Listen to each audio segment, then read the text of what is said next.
Hugues Deschaux, bonjour. Enchanté. Merci de répondre aux questions de Clubic. Vous êtes le directeur de la Magic Keynote. Quel est le bilan qu'on peut tirer de cette 5e édition déjà de la Magic Keynote en termes de chiffres, d'affluence? Il paraît qu'ils sont plutôt pas mal, les chiffres. 5e anniversaire, exactement, comme vous le dites. Pour cette édition, on attendait 10 000 visiteurs. On a un petit peu dépassé nos attentes parce qu'on est finalement à un peu plus de 10 500. Donc on est vraiment ravis. C'était la première édition qu'on passait sur 2 jours, donc c'était un gros changement pour nous. On avait beaucoup d'attentes. C'était une attente aussi de nos visiteurs qui l'année dernière nous avaient dit qu'il y avait beaucoup de contenu, beaucoup de choses, mais que sur une journée c'était un petit peu court. Donc on est passé sur 2 jours et en tout cas le public était vraiment satisfait cette année. Et autre chiffre un petit peu marquant aussi de cette 5e édition, on attendait 100 000 personnes sur le live. Finalement on clôture avec plus de 150 000 personnes qui ont suivi toutes nos conférences en live et en direct sur notre plateforme Madiplay. Donc on est vraiment ravis et sur les réseaux sociaux.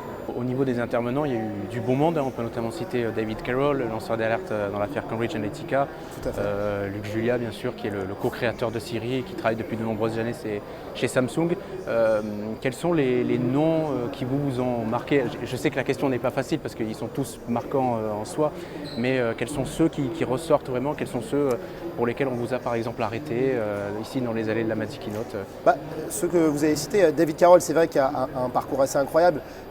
L'histoire de Cambridge Analytica nous montre aussi les dérives potentielles qui peuvent tomber, enfin en tout cas qui peuvent émaner d'une mauvaise utilisation de la technologie.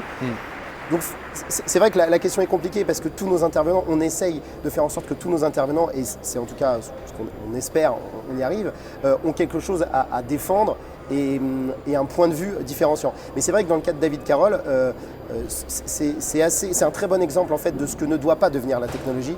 Elle doit rester à la main de l'être humain et c'est pas la technologie qui doit prendre le pas sur l'être humain. C'est d'ailleurs exactement ce que vous citiez Luc Julia, c'est exactement ce qu'il dit, c'est-à-dire que la technologie doit être au service de l'être humain et pas l'inverse.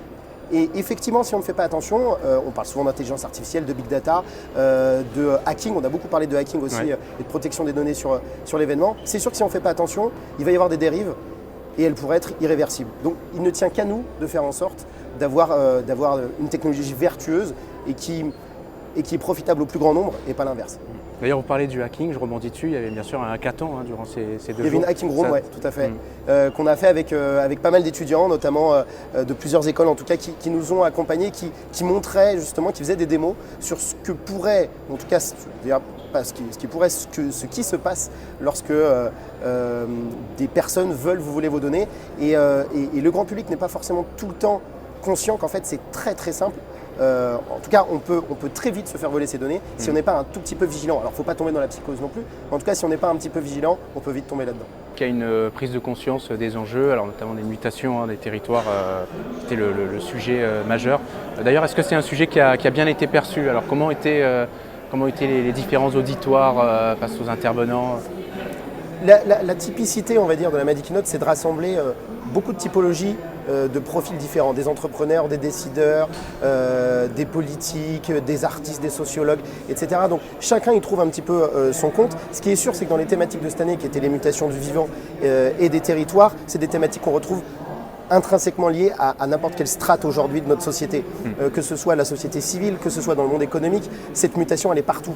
Cette transition on va dire écologique, numérique, elle est partout, elle transforme tout. Donc pour nous c'était très important d'aborder ce sujet cette année et encore plus à la lueur des 13-14 derniers mois en France qui ont vu l'émergence des gilets jaunes et de pas mal de mouvements en fait qui sont liés quand on réfléchit un petit peu à d'où viennent ces revendications. Elles viennent en fait aux transformations qu'est en train de subir.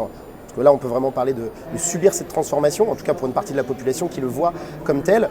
Donc on est vraiment en train de voir une transformation majeure, qu'elle soit au niveau écologique, qui était quand même la base du mouvement, en tout cas des Gilets jaunes, numérique, parce qu'elle est partout aujourd'hui, dans n'importe quelle couche de la société.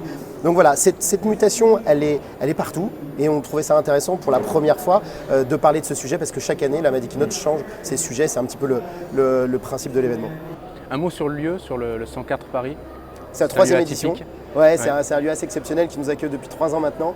Un lieu qui s'y prête très bien. C'est un lieu qui vit au rythme de l'innovation, de la culture, de l'économie. C'est un peu à la croisée des chemins entre plusieurs acteurs et plusieurs mondes qui se croisent. Et c'est ce qu'on trouve intéressant. Nous, on aime bien aborder l'innovation sous toutes ses formes, sous toutes ses coutures. Et forcément, un lieu comme le 104 s'y prête très bien. Très bien. Hugues Deschaux, c'était le mot de la fin. Merci pour cette interview bilan. Merci à vous. Et bon courage pour la suite. Et puis, on espère vous retrouver l'année prochaine. Et à l'année prochaine, en 2021. Merci beaucoup. Merci.